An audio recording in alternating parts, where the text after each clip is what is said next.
जी ऐसा है क्या? भाई यहाँ पे क्या हो रहा भाई। तो भाई अगर तुम अपने वीडियो में ऐसे साउंड इफेक्ट्स का यूज नहीं कर रहे हो तो बहुत बड़ी बेवकूफी कर रहे हो।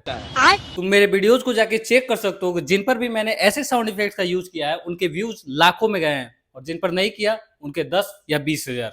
बात तो सही है। तो अगर तुम भी चाहते हो कि तुम्हारे वीडियो पे लाखों में व्यूज आए तो ऐसे साउंड इफेक्ट का यूज अपने वीडियो में करना स्टार्ट कर दो। और अगर तुम ये जानना चाहते हो कि ऐसे साउंड इफेक्ट्स मिलते कहां से हैं तो उसका वीडियो मैंने ऑलरेडी डाल रखा है, तो जाकर चेक कर लो। और इस ट्रिक का यूज करने के बाद अगर तुम्हारे वीडियो पे लाखों में व्यूज आए तो आकर सब्सक्राइब कर देना।